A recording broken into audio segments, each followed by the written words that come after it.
مين بقى بيتفق معايا ان الشاورما المصري احلى 100 مره من الشاورما السوري؟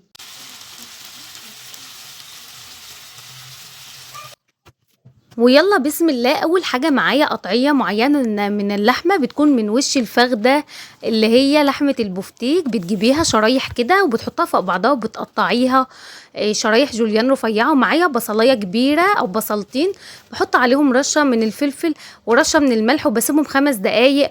وبصفي الميه بعصرها في مصفى عشان انزل اكبر كميه من عصير البصل، لان ده بطل التتبيله معايا. الوصفة دي يا جماعة لازم تحفظوها للعيد. مش عايزين نعمل كل يوم شوربة، لا، عايزين حاجة جديدة نفرح بيها الأولاد، وكمان تغنينا عن الأكل اللي احنا بنجيبه من بره وبيوجع لنا بطننا. هنا بقى كنت صفيت اكبر كميه من البصل. طبعا تفل البصل مش هرميه، بعمل بيه شويه حته كفته، شويه محشي، اي حاجه. وللتتبيله بقى احط معايا شويه من الخل، حوالي 3 4 معالق. هنزل كمان بمعلقتين من المستردة، وديت مش اساسيه في الوصفه، لو انت عندك حطي، مش عندك خلاص. معايا عصير ليمونتين. وهنزل بقى بشويه من الفلفل، حوالي معلقه كبيره من الفلفل. وطبعا معايا علبتين من الزبادي، او ممكن نجيب علبه كبيره. انا جبت زبادي المراعي. نجيب حاجه مش مقاطعه يا جماعه، واللي بيجيب حاجه مقاطعه يعني نحاول نبعد على قد ما نقدر. ربنا يسامحنا يا رب وينصرهم اهل غزه جميعا. ندعي لهم دعوه حلوه كده في الكومنتات.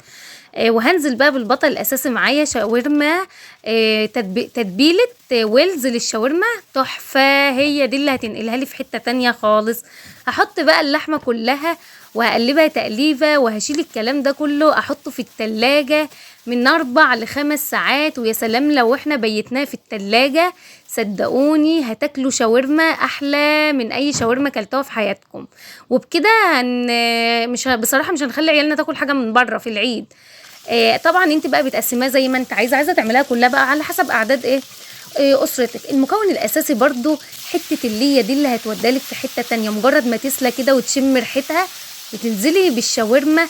الشاورما هتنزل ميتها وترجع تشربها. الكلام ده كله مش هياخد معايا حوالي 10 دقايق. وهتيجي تمسكي الواحدة وتقسميها كده هتلاقيها استوت، وهو ده المطلوب. وهننزل عليها بالبصل الجوليان متقطع جوانح كده.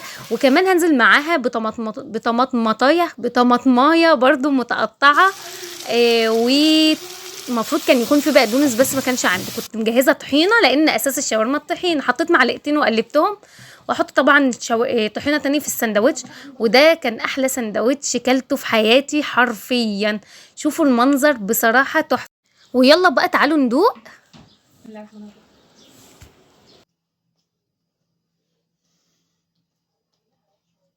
حكايه.